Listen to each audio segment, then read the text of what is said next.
जी सतीश जी, एक बात तो मानना पड़ेगा ना कि आप सबका जो आंदोलन था, आप सबके आंदोलन, बल्कि सहारा कंपनी के भी तरफ से, और क्यूबाइब ने इस पूरे मुद्दे को एक मुहिम की तरह लिया। छोटा ही सही, मैं ये नहीं कह रहा हूं कि जितना निवेशकों का पैसा था सब वापस हो गया, लेकिन छोटा ही सही, 10,000 करोड़ रुपए तो छोटा अमाउंट नहीं होता है, ये मानिए आप। 10,000 करोड़ रुपए की अदायगी हुई, तो एक तो आप सबको बहुत बधाई कि आप लोग आंदोलन करते रहे, संघर्ष करते रहे, और 10,000 करोड़ तो वापस हुआ ना, 9-10 हजार करोड़ तो हुआ ना, और भी होगा। कहने का तात्पर्य है, अब ये दफ्तर भी खुल रहे हैं। सर। आप कह रहे हैं कि ग्वालियर में सीआरसी का दफ्तर खुल रहा है, भोपाल में खुल रहा है, तो जाहिर है पटना में भी खुल रहा होगा, लखनऊ में भी खुला है ना। तो कहने का तात्पर्य है कि सरकार की मंशा पर मुझे लगता है कि शक करने के बजाय सरकार को दबाव डाल करके, सरकार को प्रभावी बना करके पैसे लौटाने की बात हो। अभी कुछ दिन पहले मैंने एक पत्र देखा, अब मुझे पता नहीं वो पत्र की क्या सच्चाई है, संजय नायक जी ज्यादा बताएंगे। वो पत्र सुशांतो रॉय के तरफ से आया है और मुझे बहुत खुशी है।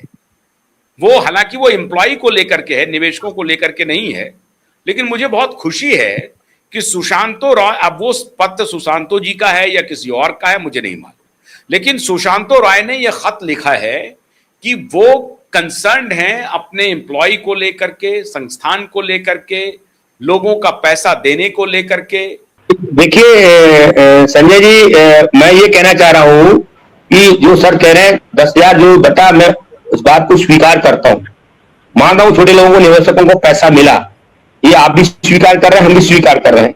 लेकिन जब जब चैनल पर आकर के हम लोगों ने ये जानकारी दी कि सहारा इंडिया के लोग जो रिसमीशन के नाम से पैसा ले रहे हैं, 200 रुपए बॉन्ड, 300 रुपए बॉन्ड, 400 रुपए बॉन्ड ले रहे हैं, उसकी वजह से हो सकता है शायद कुछ ऑफिस खोले गए हों या खुलवाए गए हों, या जो लोगों में भ्रम भ्रांतियां फैल रही हैं इसको दबाने के लिए किया गया हो।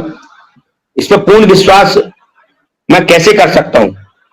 दूसरा, मैंने जब जब देखा है आंदोलन में रहा हूं, या आंदोलन की डेट घोषित किया है, फलानी तारीख को आंदोलन होगा, तो मुझे ऐसा लग रहा है कि 2023 के बाद से 3 साल होने को जा रहे हैं कि जब जब आंदोलन की तारीख घोषित हुई है तब कुछ न कुछ फुलतू छोड़ा गया है, या तो आंदोलन को रोकने के लिए, जमाकर्ताओं को भ्रमित करने के लिए, कहीं ना कहीं आंदोलन को कमजोर करने के लिए सारी स्थिति उत्पन्न होती है। लेकिन मोबाइल नंबर या लैंडलाइन नंबर जारी करने से या टोल नंबर फ्री जारी करने से जमाकर्ताओं को समाधान शायद मिलना संभव होगा। मैं नहीं जानता कि समाधान उनको मिलेगा। देखते हैं, जो पहले 2 मोबाइल नंबर थे, लैंडलाइन नंबर थे, टोल नंबर फ्री थे, उस पर मैंने बातचीत किया, कोई समाधान नहीं मिला। शायद संजय जी आप भी ने किया हो, शायद मुझे लगता है आपको मिला हो, मुझे तो नहीं मिला, जैसा जानकारी आपको मिली होगी।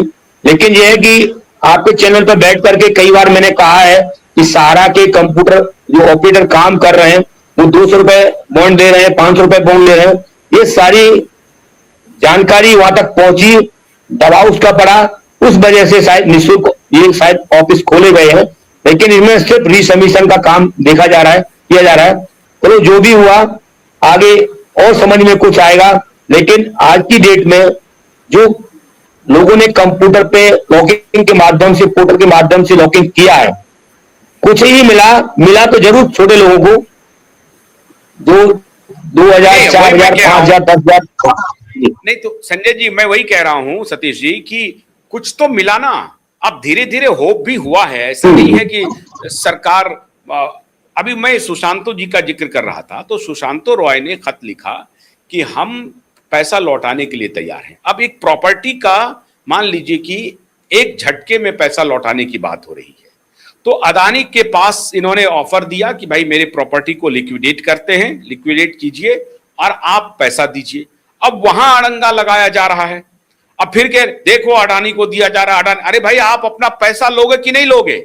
अडानी दे, अंबानी दे, ब्लैक रॉक दे, कोई दे, आपको पैसे से मतलब है ना। पहले कह रहे थे, पहले आप सभी कह रहे थे, एक मिनट रुकिए, पहले आप सभी कह रहे थे कि सहारा को प्रॉपर्टी बेच करके पैसा देना चाहिए। हम लोगों ने वही मुहिम की कि प्रॉपर्टी बेच करके निवेशकों का पैसा दे दीजिए, कहा कि आप बना दीजिए। अब जब सहारा कंपनी खुद कह रही है कि मैं डील कर रहा हूं और हम फलाने बिजनेस उद्योगपति के पास जा रहे हैं, उनको कह रहे हैं कि मेरे पास ये लायबिलिटी है, ये पैसा दे दीजिए, वो रेडी हो रहे हैं, लेने के लिए भी तैयार हैं, तब फिर उसमें अड़ंगा लगाया जा रहा है, वो क्लियरेंस नहीं हो रहा है, वो फिर झंझट लगा रहा है। संजय जी, इसमें क्या खेल है?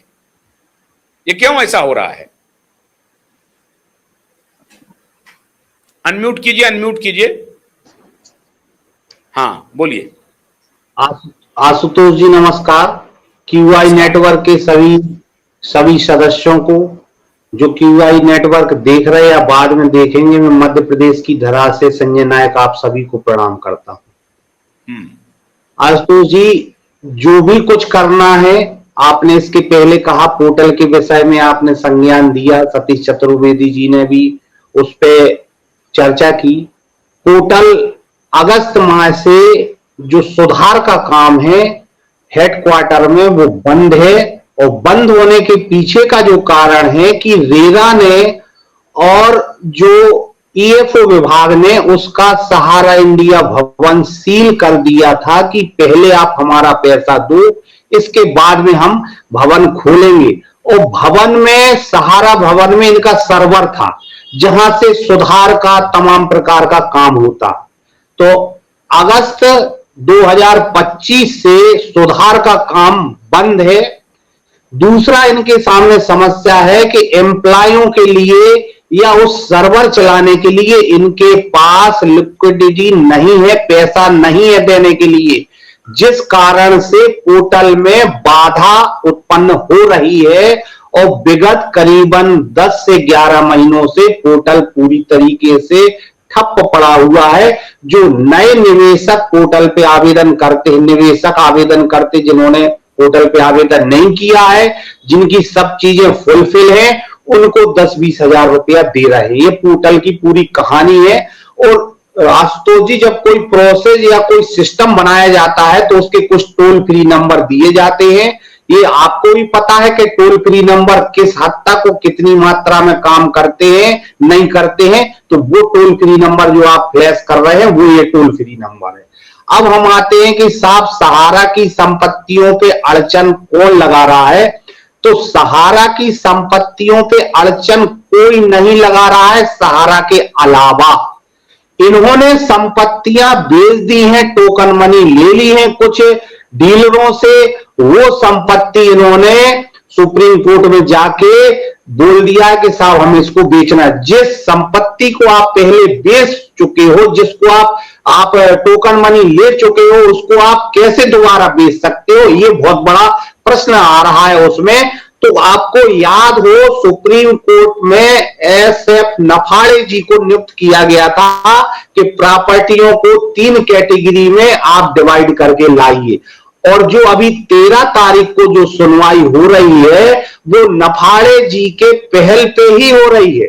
ये किसी का इसमें श्रेय नहीं है। ये नफाड़े जी ने खुद सुप्रीम कोर्ट में जाके ये कहा है कि इस केस की सुनवाई करिए। आप अगर उस केस की स्टडी करें तो नफाड़े जी के अध्यक्षता में या नफाड़े जी के पहल पे इस केस की सहारा सेवी की सुनवाई हो रही है। तो इसमें कोई अड़ंगा नहीं लगा रहा है। अड़ंगा इसमें वो लगा रहे हैं जिन्होंने सहारा को पैसा दे दिया है और सहारा ने ये संपत्तियां सुप्रीम कोर्ट में या ईडी ने इनकी जब्त कर ली है, लेकिन वो पैसा दे चुकी है व्यापारी लोग या जो रियल एस्टेट के लोग हैं।